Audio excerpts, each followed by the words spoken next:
Bismillahirrahmanirrahim. Assalamualaikum warahmatullahi wabarakatuh.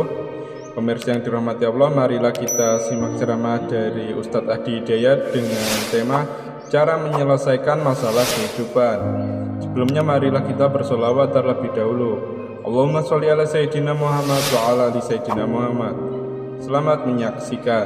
Assalamualaikum warahmatullahi wabarakatuh. Alhamdulillahi wa kafa. Wassalatu wassalamu ala rasulillahil mustafa wa ala alihi wa sahbihi wa man wafa wa ba'd. Faya ibadallah, ahbaballahi wa ahbab rasulihi sallallahu alaihi wasallam, usi nafsi wa iyyakum bitaqwallahi faqad fazal muttaqun fala tamutunna illa wa antum muslimun. Faqala ta'ala ya ayyuhalladzina amanu taqullaha haqqa tuqatih wa la tamutunna illa wa antum muslimun. Guru kita semua, Asy-Syaikhaini Al-Fadilaini Al-Imamaini, Dr. Syamsi Ali dan Dr. Amil Faisal. Semoga Allah Subhanahu wa taala senantiasa memberkahi seluruh aktivitas antum, menyehatkan, memberikan kekuatan, dan insyaallah mudah-mudahan menerima seluruh amal ibadah kita sebagai amal ibadah yang diikhlaskan oleh Allah Subhanahu wa taala. Semoga seluruh aktivitas dan pesantren Nusantara Foundation yang dirintis oleh Al-Imam Syamsi Ali di Amerika selain bisa menginspirasi warga muslim dimanapun, juga melahirkan generasi-generasi terbaik insyaallah, baik kini ataupun di masa depan, memberikan wajah Islam yang terbaik seperti tadi yang disampaikan.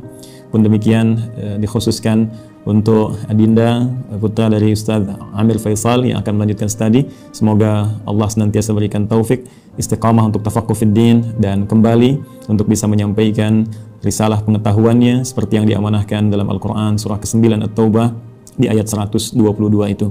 Izinkan kami menyampaikan apa yang telah guru-guru kami sampaikan mengenai tema yang sekarang tengah kita bahas, dan tentunya tadi sudah banyak diuraikan baik oleh Imam Syamsi Ali pun demikian oleh Dr. Amir Faisal. Semoga sekali lagi Allah berkahi keilmuan keduanya.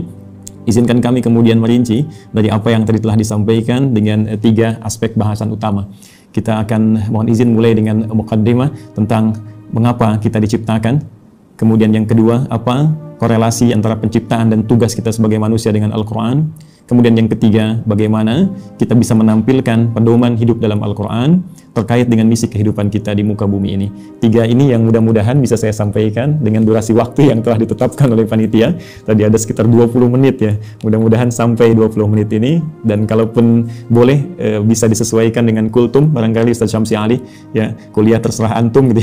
Jadi waktunya bisa kita maksimalkan insyaallah. Baik, bismillahirrahmanirrahim. Mohon izin karena kita temanya Al-Quran, jadi saya akan mencoba mengurutkan topik bahasan kita sesuai dengan urutan-urutan dari ayat-ayat Al-Quran insyaallah. Kita mulai pertama terkait dengan kenapa kita diciptakan oleh Allah Subhanahu wa taala, apa tujuan utamanya, sehingga nanti kita bisa temukan hikmahnya dan korelasinya dengan Al-Quran. Seperti diketahui bahwa seluruh makhluk yang diciptakan oleh Allah Subhanahu wa taala, baik bernyawa ataupun tidak bernyawa, maka tujuan utamanya, puncak dari misi kehidupannya adalah untuk beribadah kepada Allah Subhanahu wa taala. Ini poin utamanya. Saat Allah menciptakan malaikat, ya, malaikat tidak diciptakan kecuali hanya untuk beribadah, walaupun tugasnya bisa beragam. Ada yang bertasbih saja, bertahmid saja, bertakdis saja, Al-Baqarah ayat ke-30. Ada yang kemudian tugasnya memikul arsy saja, ada yang menurunkan wahyu, ada yang kemudian menurunkan rezeki dengan izin Allah. Tapi seluruh puncak dari tujuan penciptaan itu adalah dalam rangka taat kepada Allah Subhanahu wa taala tanpa maksiat sedikit pun. Quran surah ke-66 ayat yang ke-6. La ya'sunallaha ma amarahum wa yaf'aluna ma yu'marun. Jadi kalau kita ambil misalnya makhluk dalam konteks tertinggi sempurna diciptakan dalam arti tidak ada potensi untuk berbuat maksiat dan selalu ada dalam jalur ketaatan, yaitu malaikat. Malaikat pun tidak diciptakan oleh Allah kecuali tujuan utamanya untuk ibadah. Ya, pun demikian kita kembali kepada manusia ataupun juga dengan jin kalau kita ingin satukan keduanya, ya. Jin tentunya diciptakan sebelum manusia, jadi saya dahulukan ya, setelah malaikat kemudian jin, saya dahulukan sebelum manusia. Quran surah ke-15 Al-Hijr ayat ke-27. Wal janna khalaqnahu min qablu min naris samum. Ya, sedangkan jin itu kata Allah kami ciptakan sebelum manusia dari materi yang berbeda, dari api yang menyala-nyala. Baik, pun demikian dengan manusia setelahnya. Ya, wa idh qala rabbuka lil malaikati inni khaliqum basyara. Ketika Allah firmankan kepada para malaikat yang sudah tercipta sebelum manusia, pun sebagian kalangan jin yang hadir pada saat itu, kami akan mencipta makhluk baru, bukan malaikat, bukan jin, tapi basyar, Ya, 1 dari 5 nama manusia yang umumnya disebutkan dalam Al-Quran pokoknya. Ya, Bashar 35 kali disebutkan dalam Al-Quran, menunjuk pada sifat nafsunya. Ins disebutkan 18 kali berpasangan dengan jin, menunjuk pada sifat penampakan dan kelembutannya. Insan disebutkan 65 kali dalam Al-Quran, menunjuk pada totalitas aktivitasnya. Pun demikian dengan An-Nas disebutkan setidaknya 241 kali dalam Al-Quran, menunjuk sifat sosialnya. Dan Bani Adam, ya, disebutkan setidaknya 7 kali dalam Al-Quran, menunjuk genealogisnya yang tersambung pada Nabi Adam alaihissalam. Jadi manusia ketika difirmankan oleh Allah kepada malaikat dan jin, ya wa idh qala rabbuka lil malaikati inni khaliqun bashara. Ya. Jin dan manusia ketika diciptakan tidak lepas dari fungsi ini. Ya, ditegaskan di Quran surah ke-51 digabungkan ayat ke-56. Ya, paling kanan sebelah atas di mushaf standar Allah berfirman, "Wa ma khalaqtul jinna wal insa illa liya'budun." Ya, dan tidaklah aku ciptakan jin dan seluruh manusia itu kecuali tujuan puncak pokok, ya. Tujuan penciptaan itu adalah supaya mereka menjadikan seluruh aktivitasnya sebagai ibadah kepadaku, kata Allah. Ingat harakat akhir di ayat ini bukan pakai fathah. Ya, ya'buduni bukan ya'buduna. Ya, fi'il mudhari'nya di sini berharakat fathah, tapi di sana nanti ada ya yang menunjukkan kepada Allah. Ya, kemudian untuk takhfif dia dihilangkan diganti dengan harakat kasrah. Jadi jelas Allah memberikan kesan yang tegas bahwa seluruh fungsi penciptaan manusia tiada lain seluruhnya dalam rangka beribadah kepada Allah Subhanahu wa taala. Nah, yang menarik adalah ketika Allah mendeklarasikan dan menginformasikan tentang khususnya manusia, ya, dalam konteks tugasnya untuk beribadah ini, maka diperjelaslah oleh Allah mengenai tempat dan misinya di mana dia akan beribadah. Kemudian seperti apa misi yang akan diemban. Jadi sangat menarik, ya. Itu disebutkan di Quran surah kedua Al-Baqarah di ayat ke-30, ya. Paling kiri sebelah atas di mushaf standar. Ya, Allah berfirman, perhatikan kalimatnya, ini sangat indah sekali. Antara penciptaan, pengenalan manusia kepada jin dan malaikat dengan pemberian tugasnya itu dibuka dengan kalimat yang sama, diksi yang serupa, tapi untuk menunjukkan makna yang berbeda. Ya kan? Karena di Quran tidak ada pengulangan. Ya, ketika disebutkan yang seperti itu, yang serupa, maka kaidah tafsirnya, ya Dr. Amir Faisal, Ustaz Syamsi Ali lebih mengetahui, ya taksisan li ma'nan jadid. Ini untuk pengantar kepada makna yang baru, yang tidak sama dengan sebelumnya. Baik, di Quran surah ke-15, ayat ke-28, ketika Allah mencipta manusia digunakan diksi wa idh qala rabbuka lil malaikah. Ya, kemudian ketika memberikan misinya dan di mana ditempatkan untuk menjalani misi ini, maka dibuka dengan redaksi yang sama. Wa idh qala rabbuka lil malaikah. Seakan-akan ingin mengesankan bahwa, hei, saking dahsyatnya penciptaan manusia ini, saking dahsyatnya misi manusia ini, jadi bukan hanya penciptaannya, ya penciptaan manusia ingin menunjukkan tentang dibawanya misi yang sangat agung, sangat dahsyat, sampai-sampai malaikat yang sempurna pun tak berbuat maksiat mesti mengetahuinya. Sampai-sampai jin pun yang dicipta lebih dulu mesti mengetahuinya. Ya, hanya bedanya yang di Quran surah 15 ayat ke-28 Allah menggunakan redaksi khaliq, ya. Karena itu kita menyebut Allah dengan sang khaliq, diambil dari diksi Al-Qur'an. Inni khaliqum basyara. Mencipta yang tak pernah ada, ya, sebelumnya, mencipta yang tidak bersandar pada bahan yang ada sebelumnya, beda dengan sifat makhluk yang tercipta. Sedangkan pemberian misinya digunakan kata ja'il, ya. Inni ja'ilu fil ardi khalifah. Yang di sini menunjuk penciptaannya, yang di sini menunjuk pada pemberian misinya. Kita fokus ke sini dulu dengan cepat. Baik, Allah dengan tegas, singkat, padat memberikan satu informasi kepada kita semua melalui Al-Quran. Kata Allah, aku infokan pada malaikat, aku infokan pada jin yang sebelum kalian aku ciptakan mereka. Saking tingginya misi kalian, ya. Inni menggunakan taukid, sungguh aku ja'ilun fil ardi, akan menjadikan. Ingat, ja'il menugaskan, khalik mencipta. Setelah ciptaan itu terjadi, karena Allah mencipta mustahil, ya, tidak ada fungsinya, mustahil tidak ada tujuannya. Di dalam bahasa Arab, kalau kita sudah membuat sesuatu, kemudian ingin menjadikan, menerangkan fungsinya, apa yang telah dibuat itu, orang Arab menggunakan diksi ja'ala, yaj'alu ja'il. Allah telah mencipta manusia, Quran surah 15 ayat ke-28, dan ingin menerangkan, ini fungsi, misi penciptaan manusia itu. Maka digunakan kata ja'il. Inni ja'ilun fil ardi. Satu, fil ardi. Di poin ini menunjuk pada tempat. Aku akan menjadikan, memberikan fungsi pada manusia yang telah tercipta itu. Akan menempatkan mereka bertugas, tempatnya bukan di langit. Bukan fis sama, ya. Awas hati-hati, tapi tempatnya di mana? Fil ardi. Ya, yang kita terjemahkan dengan bumi itu. Baik, khalifah. Dan dia akan membawa peran untuk menunaikan tugas ibadah itu sebagai khalifah. Ya. Yang setidaknya punya dua makna pokok. Bisa jadi khalafa yakhlifu, ya, yang saling menggantikan, Artinya kalau satu selesai akan lahir yang lain meneruskan kembali, satu selesai meneruskan kembali, ya, bapak kemudian melahirkan anak, anak melahirkan anak lagi, saling menggantikan. Dan Al-Quran memberikan pesan, jangan sampai seseorang meninggalkan generasi setelahnya dalam keadaan lemah. Quran surah keempat ayat 9 itu. Wal yakhshal ladzina law taraku min khalfihim dzurriyyatan dhi'afa khafu 'alaihim. Karena itu siapkan generasi terbaik untuk saling menggantikan membawa tugas di bumi. Nanti kalau ada bahasan yang lebih luas kita belajar khusus tentang tema ini, ya. Nanti Allah kasih satu surah khusus yang bukan nabi, bukan rasul, ya, manusia seperti kita, supaya kita tidak berkata ini kan nabi, ini kan rasul. Jadi Allah berikan satu surah yang bukan nabi, bukan rasul, tapi bisa membentuk generasi yang terbaik setelahnya. Itu surah ketiga, surah Ali Imran.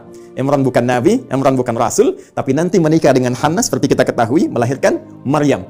Dan Maryam saat dididik disiapkan, itu nanti bisa jadi pribadi yang lebih baik dibandingkan dengan ibundanya dan ayahandanya. Karena itu Anda temukan surah Maryam surah ke-19, tapi Anda tidak temukan surah Hannah. Ya? Tapi bagaimana keduanya mendidik supaya lahir generasi lebih baik dari orang tuanya. Maryam melahirkan Isa. Isa alaihi salam lebih baik dibandingkan ibu dan kakek neneknya. Ya. Jadi demikian fitrah dalam Al-Quran. Setiap ada generasi mesti lebih baik daripada yang sebelum-sebelumnya. Bapaknya hafal Al-Quran, anaknya hafal Quran dan paham tafsirnya. Ya, anaknya hafal Quran dan tafsir, cucunya paham sampai hadis dan fikihnya. Demikian seterusnya. Baik. Kembali ke sini. Pun demikian khalifah, ya, selain punya arti menggantikan juga bisa berarti pemakmur. Ya. Pembangun dalam semua nilai-nilai kebaikan. Ya, singkatnya, ditugaskanlah kemudian di bumi. Ini tugasnya akan saling menggantikan sampai kehidupan dunia berakhir. Dan ditugaskan dalam rangka ibadah ini untuk memakmurkan kehidupan di muka bumi sesuai dengan apa yang telah Allah tetapkan. Secara singkat diberikan pelatihan kemudian di satu tempat, ya, yang disebut dengan Al-Jannah itu di Quran surah ke-2 Al-Baqarah ayat ke-35 sebelum turun ke bumi, sebelum membawa misi ini, maka ditugaskanlah sementara waktu diberikan pelatihan, ya, di Quran surah ke-2 Al-Baqarah ayat 35. Wa qulna ya Adam uskun anta wa zaujukal jannah. Secara langsung ditugaskan pasangan Adam dan Sayyidah Hawa alaihi wassalam. Silahkan keduanya dimasukkan oleh Allah Subhanahu wa taala untuk diberikan pelatihan sebelum diturunkan untuk bertugas ke bumi. Silahkan masuki al-jannah ini, sering terjemahkan dengan surga, oke? Okay? Tapi mohon dicatat, surga ini bukan surga yang kelak kita akan masuki. Ya, karena yang kelak kita akan masuki itu jelas keterangannya, ma la 'ainun ra'at wa la udhunun sami'at wa la khatara 'ala qalbi bashar. Enggak pernah terlihat, enggak pernah terdengar, ya. Ya, dari kisah-kisah kita manusia, nggak pernah terfikirkan seperti yang kita lamunkan. Baik, dan yang paling menarik, tidak ada perintah dan larangan lagi, semua kenikmatan. Tidak ada perintah dan larangan lagi, semua kenikmatan. Jadi Ustaz Amir Faisal jangan terlampau soleh, nanti cita-cita masuk surga masih pengen tahajud misalnya. Jadi semua kenikmatan, ya. Tapi di sini tidak. Di sini ada ujian. Wala taqraba hadhihi syajara fatakuna minadh dhalimin. Ya, jangan coba-coba engkau dekati pohon ini, ujian pertama. Jadi disebutkan perintah, kalau dikerjakan melahirkan kenikmatan, fakula minha ragadan haitsu syi'tuma, kemudian diberikan larangan. Ini perintah, ada larangan. Dan inilah nanti yang akan kita bawa dalam kehidupan di muka bumi. Di bumi itu cuma dua, kalau enggak mengerjakan perintah, meninggalkan larangan, selesai. If'al wala taf'al. Do it, leave it. Ya, cuma dua ini saja. Baik, kemudian diperkenalkan, ini tantangannya. Ada nanti iblis yang mulanya dari kalangan jin, ayat 34 yang berbicara tentang iblis. Ayat Quran surah ke-18 Al-Kahf, ayat ke-50, ya, menerangkan genealogis iblis itu dari jin yang bermaksiat, fasik, ya. Wa idz qulna lil malaikati isjudu li adama fasajadu illa iblis kana minal jinni fafasaqa an amri rabbi. Ya, ketika dia mulai fasik disebut dengan iblis. Ketika dia mulai menggoda, mewariskan kefasikannya disebut dengan syaitan. Karena itu diperkenalkan oleh Allah, ya, ini menjadi syaitan di ayat ke-36-nya. Fa azallahumash syaitan. Setelah tuntas kemudian diberikan bekalnya, di training dulu, kan? Diberikan pelatihannya, diperkenalkan musuhnya, ini yang harus dikerjakan, ini yang harus ditinggalkan, ini yang akan dibawa nanti dalam kehidupan di bumi. Setelah siap itu semua, teman-teman sekalian, barulah diturunkan Adam alaihissalam beserta Sayyidah Hawa alaihissalam, keduanya untuk memulai tugasnya di bumi. Baik, dan kisahnya dimulai di sini. Quran surah kedua, saya langsung ayat 38. Baik, saya melompat sedikit ke kisah antara bagaimana perjuangan Adam alaihissalam melawan iblis atau syaitan itu. Saya langsung lompat dulu saja untuk mempermudah dan mempercepat kita sampai pada kuota waktu kita. Baik, Quran surah kedua ayat 38. Ya, paling kanan sebelah atas di mushaf standar bagi teman-teman yang terhubung dan membuka mushaf, ya. Perhatikan baik-baik. Qulna bitu minha jami'a. Sekarang sudah saatnya, kata Allah, kami firmankan. Dan kalimatnya menggunakan ta'zimin nafsi. Nah, ya, itu selalu memiliki dua makna setidaknya dalam bahasa Arab. Nah, singkatan dari nahnu. Kalau dinisbatkan kepada Allah Subhanahu wa taala, tentunya seperti kita ketahui, memiliki dua makna utama. Satu, ta'zimun nafsi, menunjuk pada keagungan Allah Subhanahu wa taala, puncak keagungannya. Kedua, ta'zimus sya'ni, menunjuk pada dahsyatnya informasi yang akan disampaikan. Jadi saking dahsyatnya misi yang akan dibawa oleh Adam dan Hawa alaihi wassalam sebagai khalifah di muka bumi, Allah sampai menggunakan keagungan zatnya. Ya, jadi ini misi agung. Kehidupan kita di bumi ini kehidupan yang agung, kehidupan yang mulia. Nanti saking mulianya di Quran, ya surah ke-17 nanti, Al-Isra, di ayat ke-70, itu sampai disebut semua kita ini mulia. Walaqad karramna bani Adam, ya, wa hamalnahum fil barri wal bahr. Ya, semua kami muliakan seluruh anak keturunan Adam. Baik itu yang kemudian hidup di daratan sampai yang beraktivitas di lautan, semuanya kami muliakan, saking mulianya. Dan dimuliakan lebih dibandingkan makhluk-makhluk lainnya. Baik, teruskan. Qul nahbitu minha jami'a. Mulai sekarang, ya, kata Allah Subhanahu wa taala, dimulai tugas kalian turun ke muka bumi. Di sini poinnya. Fa imma ya'tiyannakum minni huda. Ini dahsyatnya. Ternyata Allah dengan sifat Rahman ya, tidak membiarkan hambanya memulai misi tanpa membawa pedoman misinya. Tanpa membawa petunjuk untuk menjamin kebenaran risalahnya. Untuk menjamin terukurnya setiap misi yang ia bawa. Ternyata bersamaan dengan misi yang dibawa itu dan tugas dimulai dalam beraktivitas di muka bumi dengan misi tadi itu, Allah bersamaan dengan itu semua menurunkan satu pedoman kehidupan yang disebut dengan huda. Ini poinnya. Fa imma ya'tiyannakum minni huda. Nanti saat kamu telah turun di bumi dan mulai akan mengawali misimu itu, maka kami akan sertakan dengan itu semua petunjuk kehidupan. Ingat, hudan kalau disebutkan, saya telah gali diksi ini ya dari bahasa Arab, termasuk penyebarannya di Al-Quran, derivasinya, ragamnya, ini Masya Allah, ini bukan hanya diartikan dengan petunjuk, tapi bisa berarti jalan menuju kemudahan, bisa diartikan jalan menuju kesuksesan, bisa diartikan solusi dari segala kesulitan, bisa diartikan jalan untuk membuat kita bahagia dalam ibadah. Secara singkat, kalau kita kumpulkan diksi hudan dalam Al-Quran, secara singkat, seluruh arahnya itu mengarah kepada pedoman kehidupan. Ya, pedoman hidup. Ini yang harus kamu kerjakan, ini yang harus kamu tinggalkan, ini yang harus kamu lakukan. Kamu akan mengalami ini tantangannya, ini solusinya. Itulah hudan. Dan sifat Rahman Allah menjadikan penugasan ini menjadi nyaman untuk dijalani dan terhindar dari segala kegelisahan dan kesedihan. Perhatikan ujung kalimat ayatnya. Fa imma ya'tiyannakum minni hudan faman tabi'a hudaya. Kalau nanti petunjuk pedoman hidup ini diikuti saat bertugas di bumi, ya Adam, Hawa, sampaikan pada anak cucumu, setiap mereka ikuti. Ya, kalian ikuti semua petunjukku ini. Kalimatnya di ujungnya ada yang nisbah kepada Allah. Petunjukku. Jadi ini bukan Nabi Adam yang buat, bukan Sayyidah Hawa yang buat. Ya, Allah yang langsung tetapkan. Fala khaufun 'alaihim wa la hum yahzanun. Allahu akbar. Maka aku jamin kata Allah, fala khaufun 'alaihim la fala khauf. Ya, selama menjalani misi di bumi ini tidak akan pernah merasakan kekhawatiran, kegelisahan. La khauf, tidak gelisah. Gelisah itu lawannya tenang. Ya, berarti kalau tidak gelisah, tenang. Ya, wala khaufun 'alaihim wa la hum yahzanun. Yahzanun sedih. Lawannya senang. Allahu akbar. Ya, lawan dari sedih, senang. Ini sangat menarik. Jadi ketika Allah menugaskan Adam alaihissalam, ya, kemudian beserta pasangannya Sayyidah Hawa alaihissalam untuk kemudian berkembang di muka bumi melahirkan anak keturunan disebut dengan Bani Adam nanti, ya kan? Ternyata semua misi itu misi yang menyenangkan. Dan misi yang menenangkan. Jadi kalau dibawa ke rumah tangganya senang, tenang. Dibawa ke kantor, di kantor tenang, senang. Dibawa ke tingkat kehidupan sosial, senang, tenang. Jadi ternyata tugas di bumi ini tugas yang menyenangkan. Tugas yang menenangkan, menenangkan dan menyenangkan. Jadi kalau ada orang yang hidup di bumi selalu gelisah, ya selalu merasa tidak senang, ini menunjukkan boleh jadi kehidupan ini tidak disertai dengan pembacaan pada pedoman hidupnya. Ini disebut dengan hudan. Nah, teman-teman sekalian, menariknya setiap berganti generasi. Ya, karena Adam itu alaihissalam selain nabi, beliau juga manusia. Ya, nabi punya fitrah kenabian, manusia punya fitrah kemanusiaan. Baik, karena setiap nabi itu manusia, maka manusia punya fitrah kemanusiaan. Di antara fitrahnya pasti mengalami kematian, wafat. Setiap yang berjiwa pasti wafat. Quran surah ke-3, Ali Imran ayat 185.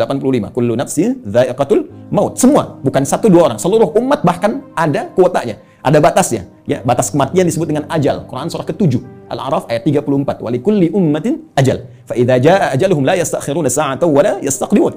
Bahkan semua punya batas hidupnya. Ya, harus diisi, ya. Bagaimana Allah memberikan bimbingan, dia isi itu sampai menemukan ujung batas hidupnya, dan jika sudah tiba tak akan mampu dia mundurkan, tak akan mungkin bisa dimajukan. Ya, jadi mohon izin lompat sedikit ya, nggak usah memaksakan diri. Ada kita lihat ada yang orang bunuh diri, mencoba-coba, nggak usah coba-coba. Kalau sudah tiba waktunya meninggal juga. Kalau belum tiba nggak akan wafat. Ya, nah ini poinnya. Karena Adam itu manusia, karena itu punya fitrah kemanusiaan, maka Adam pun wafat. Ya, setelah itu mewariskan anak keturunan Quran surah keempat ya, ayat yang pertama, ya ayuhan nasu taqu rabbakum alladzi khalaqakum min nafsin wahidah wa khalaqa minha zawjaha wa batha minhuma rijalan katsiran wa nisaa. Melahirkan keturunan, ada laki-laki ada perempuan, sampai kemudian mereka berkomunal ya, berkelompok-kelompok, bersuku-suku, kemudian bahkan menyebar lebih luas lagi, saling mengenal dan saling berinteraksi. Quran surah ke-49 Al-Hujurat ayat ke-13.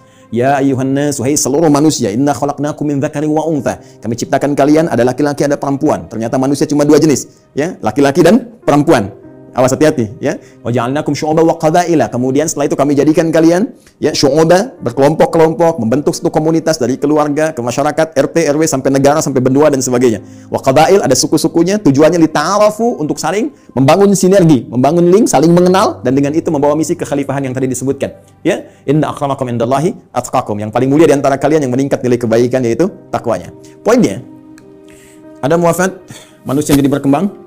Dan setiap perkembangan ini pasti akan terpengaruhi oleh lingkungan di mana mereka beraktivitas. Kullu mauludin yuladu 'alal fitrah, ya, fa abawahu yahwidanihi aw yunasranihi aw yumajjisanihi.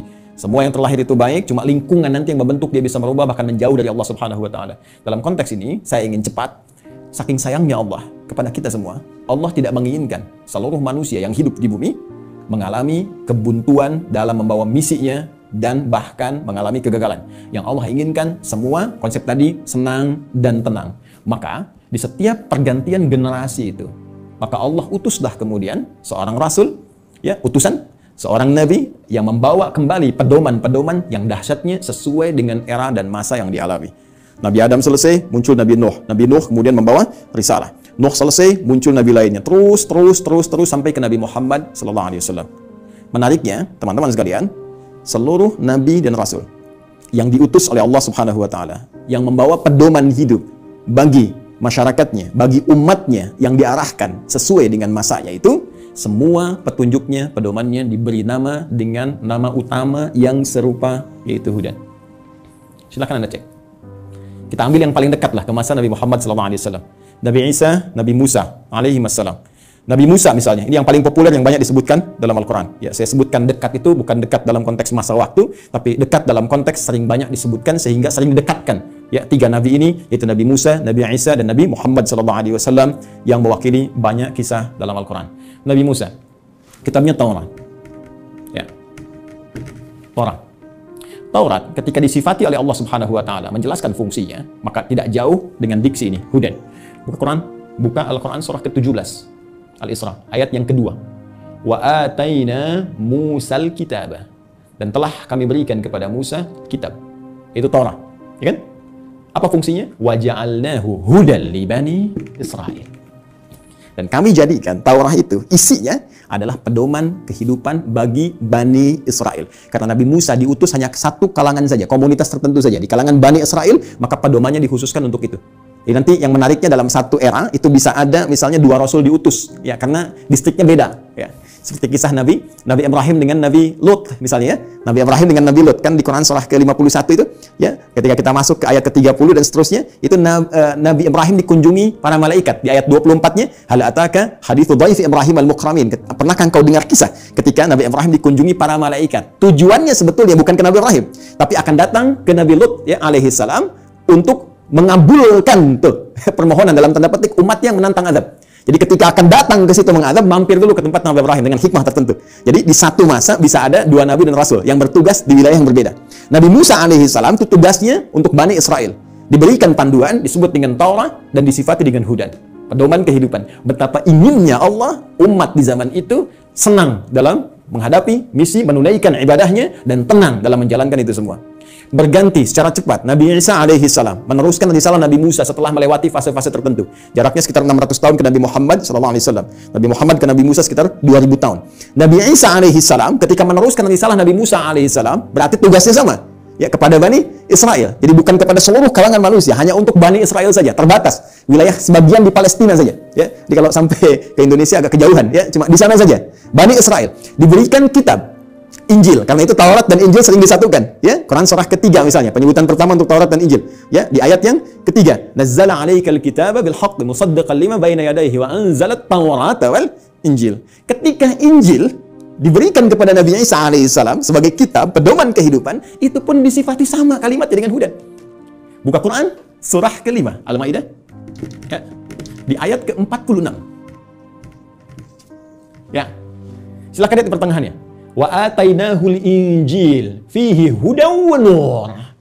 Ya, itu kalimatnya. Wa atainahul injil, dan kami berikan kepada Isa alaihissalam Injil, fihi, di dalamnya hudan. Ini ada pedoman kehidupan. Jadi setiap era berganti, setiap masa berpindah, Allah selalu memberikan pedoman yang selalu aktual, faktual, dan dibutuhkan di masanya sesuai dengan kebutuhan makhluknya pada saat itu. Karena eranya berganti, kebutuhan bisa berubah, nuansa tidak sama, maka diberikan pedoman yang sesuai dengan masanya. Yang paling dahsyat, Nabi Muhammad SAW, Rasul terakhir. Perhatikan kalimatnya, Nabi Musa li Bani Israel, ya, Nabi Isa li Bani Israel, Nabi Ibrahim kalangan tertentu saja, ya, komunitas tertentu. Kemudian Nabi Lot juga demikian. Sebelumnya Nabi Nuh, ya, membawa risalah. Rasul pertama Nabi Nuh alaihissalam, komunitas yang terbatas. Nabi Muhammad SAW, karena beliau ditugaskan sebagai Rasul pamungkas, penutup.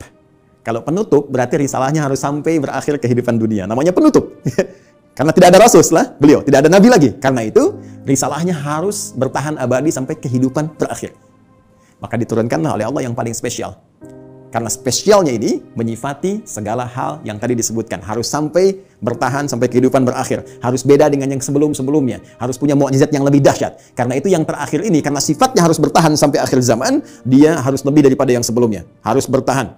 Tidak boleh ada celahnya. Ya, tidak boleh ada perubahan-perubahan. Ya, yang harus terjaga dari lafadznya, katanya, dan sebagainya. Semua harus unggul. Maka dipilihlah oleh Allah Subhanahu wa taala, ditetapkan oleh Allah Subhanahu wa taala, karena ini yang paling dahsyat, yang paling baik, semua yang terkait dengannya selalu baik. Silakan cek. Yang dipilih turun membawa risalah ini, membawa wahyu ini, ya, teman-teman sekalian, dari kalangan malaikat Jibril alaihissalam. Ketika dipilih langsung naik statusnya menjadi Sayyidul Malaika, Ruhul Amin. Nabi Musa punya teman, setiap rasul di bumi punya teman rasul dari langit. Nabi Musa punya teman Malakul Maut. Ya. Baik, Nabi Muhammad SAW punya teman malaikat Jibril. Malaikat Jibril ketika ditugaskan menyampaikan risalah yang akan dibawa kepada Nabi Muhammad SAW, maka langsung naik status jadi Sayyidul Malaika. Diturunkannya, teman-teman sekalian, di hari Jumat. Ya, hari Jumat, harinya naik status langsung menjadi apa? Sayyidul Ayyam. Yang dipilih menerima ini, Nabi Muhammad SAW, langsung naik status jadi Sayyidul Anbiya wal Mursalin. Bulannya, ya, bukan main-main. Bulannya, bulan Ramadan. Ya, bulan Ramadan. Perhatikan baik-baik. Jumat naik status, Jibril naik status, Muhammad SAW naik status. Bulannya Ramadan langsung naik status jadi Sayyidus Syuhur. Bulan yang sangat dimuliakan. Saking mulianya, hanya turun satu malam yang penuh dengan keberkahan hanya di bulan itu saja. Untuk apa? Untuk mengagungkan risalah terakhir yang dibawa. Karena itu nanti surah ke-97, surah yang menyebut keutamaan malam Al-Qadar itu akan disandingkan dengan turunnya wahyu yang sangat istimewa untuk menunjukkan keagungan risalah dan wahyu terakhir yang akan diturunkan pada Muhammad SAW. Tiada lain, tiada bukan, itulah Al-Quran. Inna anzalnahu fi lailatul qadar. Ya, sungguh dengan segala keagunganku aku akan berikan informasi yang sangat dahsyat. Inna, aku tegaskan, aku kuatkan, ya, anzalnahu fi lailatul qadar. Kami turunkan Al-Qur'an itu di malam Al-Qadar. Baik, teman-teman sekalian, fokus di sini. Apa kaitan Al-Qur'an dengan hudan itu? Kita kuatkan kembali dengan Quran surah kedua ayat 185. Paling kiri di pertengahan di mushaf standar. Ya. Quran surah kedua ayat 185. Karena yang paling dahsyat, ya, karena ini yang paling istimewa, dan untuk seluruh manusia tanpa batasan, maka redaksinya mesti beda. Perhatikan kalimatnya. Syahrul Ramadan alladzi unzila fihi al-Qur'an. Ya, di bulan Ramadan yang kalian menunaikan puasa itu, saat itulah diturunkan Al-Qur'an. Tadi kita katakan, tersepakati Al-Qur'an turun di bulan yang sangat mulia yaitu Ramadan. Quran surah kedua ayat 185. Allah perkenalkan nama kitab wahyu, pedoman hidup yang diturunkan pada Nabi yang paling istimewa untuk semua manusia sampai akhir zaman, yaitu Al-Quran. Apa tujuan Al-Quran diturunkan? Teruskan ayatnya. Hudal linnas. Tetap tidak akan terpisahkan dari diksi ini, hudan. Dan dahsyatnya, bukan libani kita, li umat kita, linnas. Ini poinnya. Ini bedanya. Kata Allah diturunkan di waktu yang sangat istimewa itu, ya, Al-Quran tujuan utamanya untuk menjadi pedoman hidup. pedoman hidup. Pedoman hidup artinya pedoman yang dibawa dalam kehidupan. Ya, Anda mau zoom saja sekarang, tak tahu pedomannya, Anda nggak bisa zoom. Itu yang simpel. Sekarang Anda mau hidup yang lebih kompleks kita jalani, nggak bawa pedoman, ya mustahil kita jalani dengan tenang. Mustahil kita akan jalani dengan tenang. Ya, jadi ini pedoman kehidupan kita, artinya semua yang dialami dalam kehidupan itu ada di sini sih ya, Al-Quran. Dan dahsyatnya linnas, untuk semua manusia tanpa batas. Perhatikan diksi Al-Quran. Al-Quran tidak menyebutkan bashar, ya, yang menunjuk pada nafsu, kecenderungan bagaimana mengelola nafsu dan bagaimana keadaan tampilan fisik yang baik. Tidak menyebut tentang al-ins, tunggal. Tidak menyebut insan, ya. Tidak menyebut juga Bani Adam, tapi menyebutkan dengan kalimat yang luas sifatnya dengan diksi universal. Linnas, untuk semua manusia yang pernah hidup di bumi. Ya, di era Nabi Muhammad SAW sampai dengan kehidupan berakhir. Jadi ternyata semua misi hidup kita, aktivitas kita, dari bangun tidur sampai dengan tidur lagi, setiap kita beraktivitas, dari semua tantangan yang kita hadapi, baik itu sedang sendiri ataupun sedang berpasangan, berumah tangga, berkehidupan sosial, itu ada di sini semuanya. Baik, mohon izin, sampai di sini bisa disimak ya, bisa dipahami. Baik, saya mohon maaf saya terlalu cepat. Al-Imam Syamsi Ali, Al-Ustaz? Tidak, Ustaz. Tidak ya? Masih ada waktu? Masih silakan. Masih, Ustaz, masih. Oh, masih. Karena ini baru mukadimah ini. Fadal, Ustaz. Fadal. Ini semakin haus. Baik, mohon maaf Mbak Ima ya, ini baru mukadimah ini. Kita belum turunkan jadi pedoman. Ya, baik. Jadi sampai di sini, teman-teman sekalian, kita bisa memahami bahwa ternyata semua isi kehidupan kita ada di sini. Ya. Silakan kalau tidak percaya, kita cek. Ya. Mohon izin nggak perlu dicatat ya, karena ini direkam, nanti bisa diulang kembali. Saya baca dengan cepat karena keterbatasan waktu. Ya, bahkan kita dari sejak mulai terlahir, ya, sampai kita wafat, sampai pasca wafat, itu semua diinfokan di sini. Ada semuanya. Dan silakan bandingkan dengan kitab apapun yang ada di muka bumi sampai dengan saat ini. Tidak akan ada yang pernah seperti Al-Quran. Ya, saya berikan 3 saja yang sangat menarik ya. Pertama, seluruh hal yang akan kita alami sudah dirangkum dengan sempurna dalam Al-Quran dan nanti dijelaskan detailnya oleh Nabi Muhammad SAW. Nanti bagian terakhir saya kaji dan kita akan sama-sama nikmati bersama. Ya, saya beri contoh misal. Mohon maaf, sejak masa dalam kandungan itu Al-Quran sudah menerangkan ya bagaimana proses yang terjadi dalam kandungan. Detail secara fisiknya, secara umum disampaikan di Quran misalnya surah ke-22 di ayat yang ke-5. Bahkan pergerakan janinnya secara umum, ya dari mulai kandungan lemah ke berat sampai diisi apa doa yang harus dibacakan, apa yang harus dilakukan supaya nanti bayinya terlahir dalam keadaan baik. Disebutkan di Quran surah ke-7 ayat 189. Bahkan diberikan bocoran antara hubungan kita membangun komitmen dengan Allah yang akan menuhankan Allah sejak saat ruh kemudian ditanamkan sampai kita terlahir sampai wafat. Quran surah ke-7 ayat 172. Ketika terlahir apa yang pertama kali diberikan oleh seorang ibu? ASI pun diberikan dengan tegas langsung. Ya, di Quran surah ke-2 ayat 233. Wal walidatu yurdina auladahunna haulaini kamilaini. Ya, bapaknya dikasih nih, ini tugas pokok bapak yang baru punya anak, ini yang harus dikerjakan, ini ibu yang harus dilakukan. Ya, kemudian bergerak dari situ, diberikan pendidikan dini supaya membangun kedekatan dengan Allah, baik terhadap kedua orang tua, punya akhlak yang mulia. Quran surah ke-31 dari ayat 13 sampai dengan ayat 19-nya. Dari situ dia mulai belajar bagaimana cara belajar yang baik, bagaimana memahami, bagaimana bisa kembali mengajarkan itu kepada masyarakatnya. Quran surah ke-9 ayat ke-122. Kemudian diberikan sifat, jangan sampai dia belajar lupa dengan Tuhannya, harus seimbang antara iptek dengan impaknya. Itu ada di Quran, teman-teman sekalian, di surah Al-Mujadalah, ya, di ayat yang ke-11. Kemudian setelah itu dia berkembang lagi. Ya, dia mencari lagi. Kadang-kadang ada yang pergi ke tempat lain, mengenal suasana yang berbeda, bertemu dengan orang banyak, bersuku-suku, bisa merantau ke berbagai tempat. Quran surah ke-49, ayat yang ke-13. Setelah itu tiba-tiba dia mengenal seseorang ya untuk mendapatkan pasangannya. Boleh, karena setiap kamu dicipta berpasangan. Quran surah ke-51 ayat ke-49. Bagaimana mengenal pasangannya? Diarahkan oleh Allah. Hei, jangan lama-lama. Kalau sudah kenal, lamar dia. Berikan ya bagian yang terbaik untuk maharnya. Quran surah ke-4 ayat ke-4. Lakukan pernikahan. Quran surah ke-30 ayat ke-21. Bahkan saat akan menikah pun dijelaskan oleh Allah. Nanti kamu belajar dulu di rumah tangga supaya nggak kaget. Ini tugasmu laki-laki begini, tugas perempuan begini. Quran surah ke-4 ayat 34. Bahkan kalau ada persoalan begini cara menyelesaikannya sampai di ayat ke-35-nya. Kemudian diberikan tugas, ayah, kamu akan mulai mencari nafkah. Begini cara mencari nafkah yang standar. Quran surah kedua ayat 168. Kalau kamu ingin cepat, baru bergerak sedikit, rezekimu diberikan keberkahan. Quran surah kedua ayat 172. Kalau kamu belum bergerak, mengamalkan amalan ini, Allah berikan kemudahan rezeki kepadamu. Quran surah ke-7 ayat ke-96. Tapi jangan khawatir, ketika engkau bisa mensyukuri semua nikmat itu akan tambah nikmatnya. Quran surah ke-14 ayat ke-7. Tapi kamu jangan lupa, kamu bekerja mungkin akan mengalami tantangan. Ada yang tidak suka, ada yang akan menyingkirkan, menyungkurkan, ada tantangannya. Ya, pelajari dengan sempurna. Ini loh secara umumnya dari mulai ringan sampai berat. Quran surah kedua ayat 214 14. Ya, kemudian rinciannya Quran surah kedua ayat 155 sampai 157. Cara menyelesaikannya Quran surah ketiga ayat 142. Kalau kamu bekerja kamu lelah, tiba-tiba kemudian kamu sakit, merasa nggak enak, nyaman, ada zikir Nabi Ibrahim Quran surah ke-26 ayat ke-80.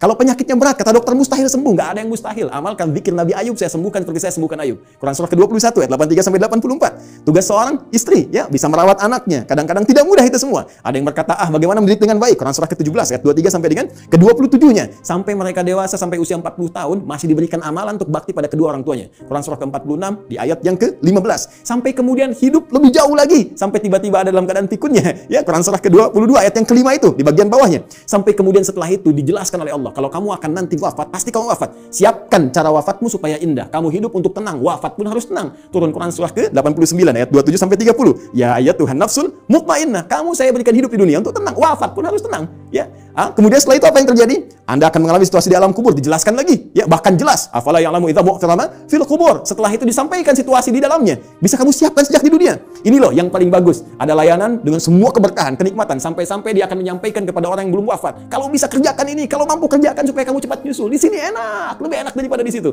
Quran surah ketiga ayat 169 sampai dengan 172. Bahkan setelah itu akan terjadi apa? Dijelaskan lagi. Teman-teman sekalian, muncul surah Al-Qiyamah surah ke-75. Setelah itu dijelaskan lagi. Ya, mau masuk kemana? Ini yang masuk ke surga, ini turunannya. Surga bersama Rasulullah, Quran surah ke-4 ayat 69. Di taman surga, Quran surah 51 ayat 15 sampai dengan ke-23. Surga yang seluas langit dan bumi, Quran surah ketiga 133 sampai dengan 134. Surga yang kelas biasa tapi nikmat, Quran surah kedua ayat ke-25. Supaya kita membawa persiapan untuk mendapatkan itu semua. Kalau gagal pun dijelaskan lagi. Ya, kalau kamu nanti main-main dengan ini semua, hadapi situasi di dalam kubur begini, ada ayatnya. Situasi di hari kiamat begini, ada ayatnya. Sampai dengan muaranya pun ada ayatnya. Karena itu, kalau Anda tidak percaya, silahkan cek. Cuma dalam Al-Quran, semua kegiatan kita diatur dengan sempurna. Dan detailnya dijelaskan oleh Rasulullah SAW melalui petunjuk yang bahkan langsung ditegaskan oleh Al-Quran. Buka Quran surah ketiga, ayat 31. Paling kiri sebelah atas, di mushaf. Qul in kuntum tuhibbunallaha fattabi'uni. Katakan Muhammad SAW, jika mereka, hamba-hambaku, umatmu, mengatakan serius mencintai aku, mencintai Allah, dengan berpegang pada kitab Allah, fattabi'uni, maka ikuti semua petunjuk Rasulullah SAW. Ya, Nabi diutus, diturunkan untuk menyampaikan risalah Al-Quran secara sempurna. Detailnya seperti apa, digambarkan oleh beliau. Dan dijamin langsung oleh Al-Quran. Surah ke-33. Ayat ke-21. Laqad kana lakum fi Rasulillahi uswatun hasanah. Uswah bisa dibaca di riwayat Qalun, Warash dengan iswah. Qad kana lakum fi Rasulillahi iswatun hasanah. Harakat kasrah, harakat dhammah. Kasrah menunjukkan sesuatu yang kecil, ringan, tipis, pecah. Kasrah zujaj, kaca itu pecah sehingga melahirkan pecahan-pecahan yang kecil. Sehingga harakatnya tipis. Dan ya dhammah, sesuatu yang terkumpul, yang dhammah yang dhammu besar. Ya. Jadi yang melekat pada Rasulullah itu jangankan ya yang besar-besar, yang dahsyatnya. Yang sholat malamnya sampai bengkak-bengkak, yang bagaimana pahala dengan sedekahnya, ya luar biasa diberikan, bagaimana perhatiannya pada umat, bahkan yang kecil-kecilnya pun kalau diikuti akan jadi teladan dalam kehidupan. Jadi uswah itu ya keteladanan yang bila diikuti, yang mengikuti menjadi teladan lagi, yang saling terwariskan. Jadi ketika kita mengamalkan isi Al-Quran dengan petunjuk yang disampaikan oleh Rasulullah SAW, maka secara otomatis kata Allah, hidup kita pun selain menjadi tenang, nyaman, akan jadi teladan di masanya. Silahkan cek. Nabi wafat, sahabat jadi teladan. Sahabat wafat, tabi'in jadi teladan. Sampai sekarang kita kenang. Semua yang mendekat kepada Al-Quran, demi Allah saya katakan, jika mendekatnya dengan cara yang benar, pasti akan mendapatkan semua kenikmatan yang dijamin tadi. Sekarang, bagian terakhirnya, mohon izin dengan cepat sekali, bagian terakhirnya, bagaimana kita mengeluarkan petunjuk Al-Quran ini? Sehingga menjadi pedoman dalam kehidupan. Ternyata sekarang itu begitu mudah. Dulu, zaman Rasulullah, sahabat berjuang. Ya, mengatasi banyak persekusi, bahkan ada yang dieksekusi dan sebagainya. Bahkan belum ada media seperti sekarang, ya. Ada yang tinggal ngeklik saja keluar informasinya dan sebagainya. Tadi Ustaz Amir Faisal sudah menyampaikan, ya. Perjuangannya sangat berat. Tapi yang paling menarik, ternyata dari perjuangan yang sangat berat dan dahsyat itu yang terwariskan pada generasi setelahnya. Zaman sahabat banyak menghafal, mengajarkan, menyebar, tabi'in menghafal dan seterusnya. Itu membawa manfaat yang besar bagi kehidupan kita. Karena semua detil penjelasan dari Al-Quran ini ternyata sudah dirinci langsung selama kurang lebih 23 tahun melalui seluruh keterangan yang melekat pada Rasulullah SAW. Baik tadi perkataannya, perbuatannya, tindakannya, sifat, sikap, dan segala bahkan diamnya disebut dengan takdir. Ya, semua yang melekat pada Rasulullah disebut dengan hadis. Jika dipraktikkan dalam kehidupan, jadi jalan kehidupan disebut dengan sunnah. Maka di sini kita mengenal istilah Al-Quran, kemudian sunnah untuk tafsiran segala pedoman hidup yang dipraktikkan dalam kehidupan. Maka teman-teman sekalian, kalau kita rinci penjelasan ini, dengan menggabungkan dua saja, menurut langsung perintah Allah Subhanahu wa taala, Al-Qur'an dan As-Sunnah, kita akan temukan detil pedoman kehidupan kita di sini keseluruhannya. Kalau tidak percaya, sekarang mari kita cek. Ya, ini sudah kita pahami. Gambaran pedoman kehidupan umumnya. Detilnya ada di sini. Tadi saya katakan, semua pedoman ini yang terkait dengan keterangan Nabi SAW, kemudian diwariskan pada sahabat, sahabat mengajarkan pada tabi'in, di masa-masa setelahnya, selain ada yang menghafal, ada juga yang menuliskannya. Dan tulisan ini sampai kepada kita, dikenal dengan kitab-kitab hadis, ya, atau kitab-kitab sunnah, kutubus sunnah atau kutubul hadis. Banyak orang mempersepsikan bahwa kitab-kitab ini hanya bacaan semata. Kalau kita gali lagi, itu Masya Allah. Ya, sampai hari ini saya begitu mengagumi para ulama hadis itu, ternyata bukan sekedar mengumpulkan segala yang terkait dengan Nabi, tapi mereka sekaligus menyusun itu semua sebagai pedoman kehidupan untuk kita. Dan dibuat bab-bab sesuai dengan apa yang akan kita jalani dalam kehidupan. Ya, sebagai contoh misal, yang paling populer, ya, Sahih Al-Bukhari. Ya, Sahih Al-Bukhari itu kan nama asli ya. Masih ingat ya? Al-Jami' As-Sahih Al-Musnad Al-Mukhtasar min umuri Rasulillah sallallahu alaihi wasallam wa sunanihi wa ayyamihi. Ya, coba ulangi. Al-Jami' As-Sahih. Ya, kitab hadis kan umumnya ada 4 kan? Ya, ada Jami', ada Sunan, ada Musnad, ada Mu'jam kan? Ya, dan setiap penamaan itu ada makna. Al-Jami' itu kumpulan yang komprehensif. Umum, sifatnya masih luas, ya, mencakup segala aneka kegiatan. Baik. Kalau sudah Sunan, itu kitab fikih, ya, hadis yang disusun dengan urutan fikih. Jadi kitab hadis disusun dengan urutan fikih. Sunan Abu Daud fikih, bab taharah, seterusnya sampai dengan selesai. Taharah, salat, puasa dan seterusnya. Ya. Musnad disusun berdasar periwayatnya. Anda ingin belajar berapa hadis dari Sayyidah Aisyah, pengen seperti Sayyidah Aisyah, keluarkan dari Musnad Sayyidah Aisyah. Ya, tadi ingin belajar anaknya pintar, keluarkan misalnya Musnadnya Ibnu Abbas radhiyallahu taala anhuma. Mu'jam berdasar urutannya, Mu'jam At-Tabrani misalnya, ya. Baik. Tapi ketika kita baca Al-Jami' secara umum, ya, tuntunan kehidupan dari mulai bangun tidur sampai dengan tidur kembali. Al-Jami', kata Imam Al-Bukhari, Al-Jami', saya susun kitab ini dengan materi yang cukup luas, tuntunan kehidupan yang bersumber dari Nabi. As-Sahih, isinya sahih semua, saya pastikan saya cari. Ya, Al-Musnad, tersusun sanadnya sampai ke Rasul. Si A, si B, si C disebutkan sampai ke Nabi. Al-Mukhtasar, isinya nggak bertele-tele, langsung kepada esensinya. Ini keterangan dari Nabi-nya, kalau butuh penjelasan saya jelaskan sedikit. Min umuri Rasulullah SAW. Saya tuliskan di sini terkait dengan seluruh kegiatan Rasulullah yang bisa saya dapatkan dan saya tuliskan. Karena nanti yang tak mampu Imam Al-Bukhari, sampaikan nanti Imam Muslim datang melengkapi. Ya, sehingga disebut Sahihain. Muslim meninggal 2, ada yang tidak dapat sampai ke situ, nanti ada Al-Hakim An-Naisaburi. Ya, datang kemudian dengan syarat Al-Bukhari dan Muslim menyebutnya Al-Mustadrak. Secara singkat, wa sunanihi wa ayyamihi, dan sunnah-sunnahnya dan kegiatan hariannya selama 24 jam. Teman-teman, pernahkah membuka Sahih Al-Bukhari dan kita lihat ternyata di situ ada 97 pembahasan. 97 kitab. Kalau bahasa kita sekarang bab, dinamakan kitab, di bawah kitab ada bab lagi. Dari 97 bagian ini, itu ternyata ini petunjuk kehidupan kita. Penjelas dari apa yang Allah sampaikan melalui Rasulullah SAW. Ya, setelah kita Badul Wahyi menetapkan risalah Nabi Muhammad SAW, bagaimana ciri-ciri seorang Nabi, seorang Rasul, supaya nanti tidak ada yang ngeklaim di kemudian hari ada Nabi baru, Rasul baru. Ya, dijelaskan. Orang kalau baca Sahih Al-Bukhari, kitab pertama selesai. Sudah, nggak akan ada lagi ketika ada info ini ada Nabi baru, sudah lewat tuh. La Nabi ba'di. Ya, ini kan yang aneh begini. Kalau ada ngaku Nabi itu nggak aneh. Karena Nabi sudah mewanti-wanti, la Nabi ba'di. Nanti kelak akan ada ngaku Nabi. Ya, kalau ada begitulah langsung tolak aja, nggak ada Nabi setelah Rasulullah. Ya. Ya, jadi kalau ada yang ngaku itu nggak usah aneh. Yang aneh itu setiap ada yang ngaku ada pengikutnya. Itu masalahnya. Ya. Jadi kalau kita belajar bab pertama selesai menetapkan risalah Nabi, ya, dan ini pun dahsyat. Di antara maksudnya untuk memberikan kekuatan argumentasi bahwa semua keterangan ini disampaikan oleh seorang yang mendapatkan risalah langsung dari Allah, itu Nabi. Buktinya begini. Dan Kitabul Iman ada 57 hadis. Anda sering bertanya, iman saya sering naik turun, kayak lift. Ya, kalau naik saya semangat ibadah, kalau turun jangankan salat sunnah, salat wajib kadang-kadang juga ada rasa malas. Bagaimana mencharge itu semua supaya semangat lagi? Kitabul Iman. Kitabul Ilmi, ya, Ustaz Amir Faisal, putranya mau belajar melanjutkan ke Mesir, ya, dan teman-teman yang lain, ada Kitabul Ilmi setelahnya.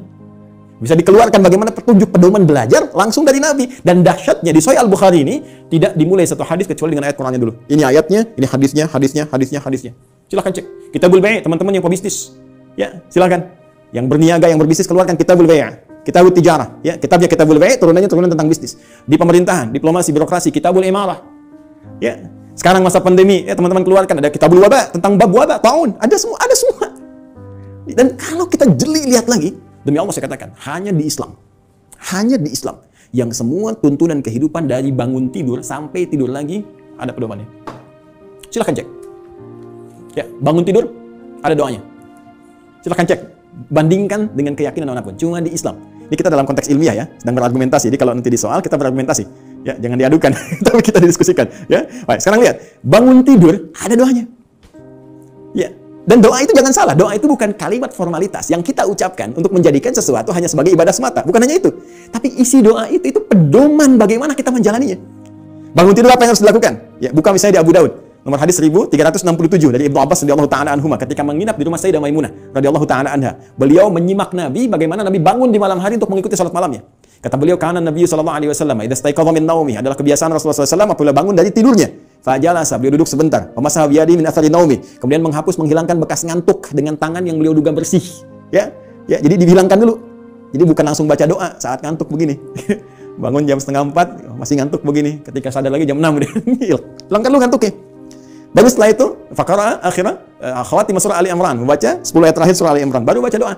Alhamdulillahilladzi ahyana ba'da ma amatana wa ilaihin nusyur. Ditegaskan lagi nanti di Al-Bukhari itu, nomor hadis 181 nanti, ya, oleh siapa? Mu'adz bin Jabal, ya, dan Jundub bin Junadah. Nanti menyampaikan risalah hadis terkait doa bangun tidur. Bukankah isi doa bangun tidur itu pedoman kehidupan?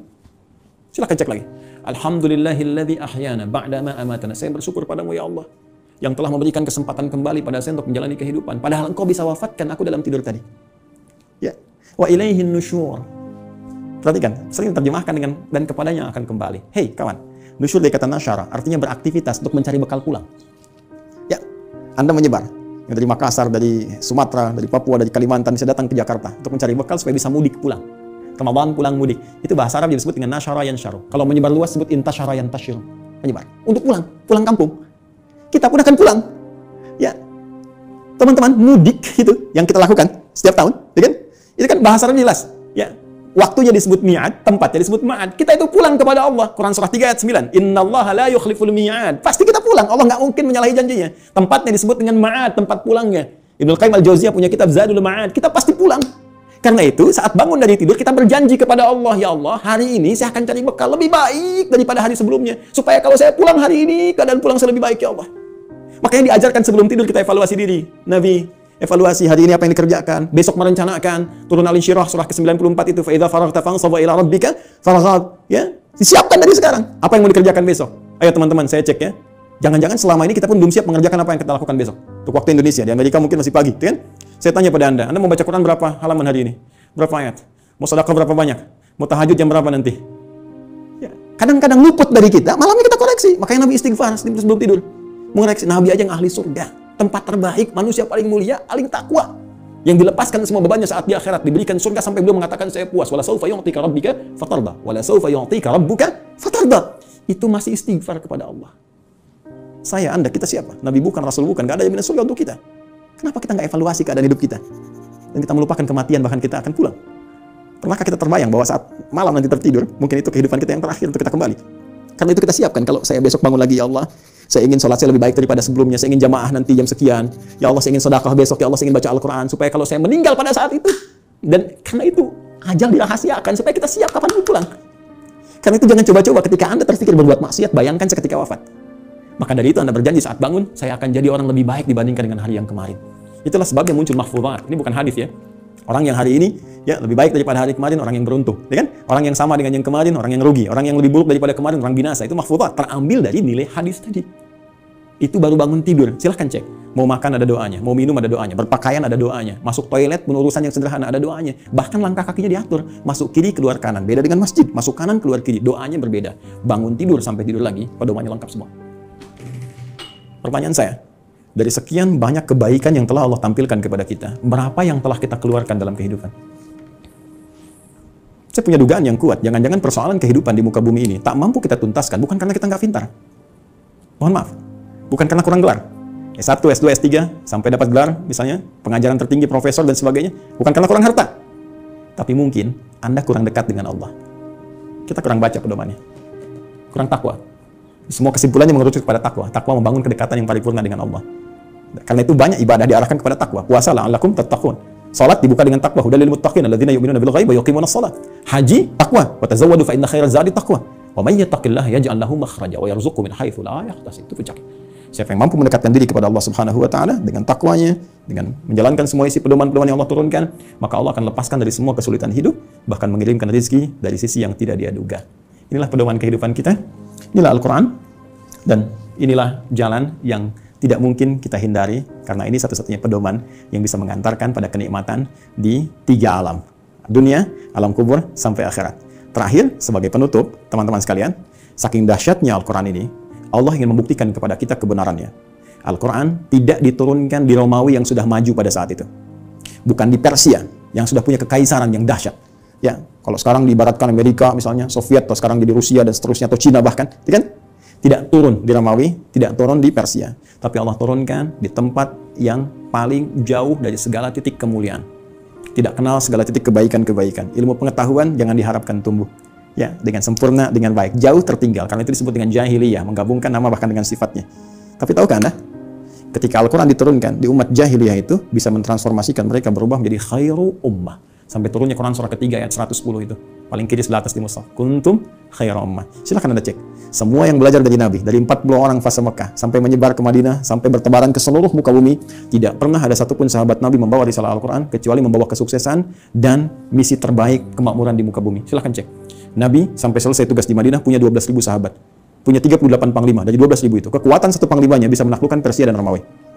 Ya, bisa mengalahkan segala jenis racun. Setiap satu sahabat ekspedisi menjadikan Islam terbawa dengan warna yang sangat indah, diterima bahkan tanpa kecamuk peperangan yang berarti.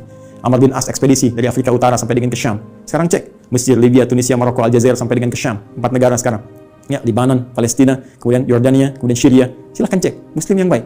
Sa'ad bin Abi Waqqas, ya, waktu ikut ekspedisi mau ke Cina, singgah di Baros, 414 km dari kota Medan. Jadinya Nusantara. Indonesia, Malaysia, Filipina bagian selatan, Thailand selatan, Brunei Darussalam, ya, Masya Allah Rakhin, sukunya dari Rakhinya itu yang sekarang. Semua indah, baik. Di mana kita sekarang? Dan keilmuannya nggak nanggung, silahkan cek. Ya, Al-Ghazali, Al-Battani, Al-Kindi, Al-Farabi, ya, silahkan cek. Semuanya sukses. Jadi mau jadi ilmuwan, sukses. Mau jadi diplomat, sukses. Jadi birokrat, sukses. Semua itu tercantum dalam Al-Quran. Dan satu-satunya kitab yang tidak pernah mengalami perubahan. Zaman Abu Jahal dulu dibaca Alif Lam Mim, sekarang pun tetap Alif Lam Mim. Silakan, strukturnya sempurna, segalanya sempurna.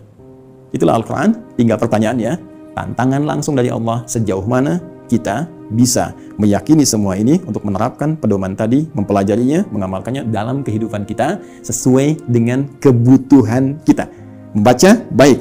Memahami, mulia. Menghafalkan, dahsyat. Tapi intinya, tidak harus dituntut untuk bisa memahami seluruh isinya. Cukup Anda sekarang, maaf sekali, yang pokok apa? Bawa itu semua. Sekarang tugas dunianya apa? Passionnya apa? Keluarkan petunjuknya, lihat Qurannya, lihat hadisnya, dalami itu, amalkan. Setelah itu, perhatikan. Bedakan rasanya, rasakan bedanya, pasti akan terasa bedanya. Dan dahsyatnya Al-Quran bisa menjadikan tausiah yang 20 menit sampai 60 menit. Baik, saya kira itu dulu sebagai pengantar. Ya, Ustaz Syamsi Ali, maafkan saya kalau terlampau luas waktu yang saya gunakan. Mudah-mudahan ada manfaat yang didapatkan. Nanti kalau lain waktu kita bisa ketemu kembali, kita akan belajar tentang cara langsung dari Al-Quran, bagaimana menanamkan Al-Quran dalam diri kita supaya mudah dibawa dalam kehidupan. Karena jangan salah, ini ahli Quran pun dibagi 3 lagi nanti di Quran surah ke-35 Fatir di ayat yang ke-32. Ada orang ahli Quran zalim, wa minhum zalimun li nafsi. Ada yang paket hemat, bisa untuk dirinya belum bisa berbagi. Wa minhum muqtasid, ya. Dan yang terbaik, bagaimana ahli Quran menebar kebaikan di sekitarannya. Ya, wa minhum sabiqun bil khairat biidznillah. Terima kasih, semoga bermanfaat. Subhanakallahumma wa bihamdika asyhadu an la ilaha illa anta astaghfiruka wa atubu ilaik.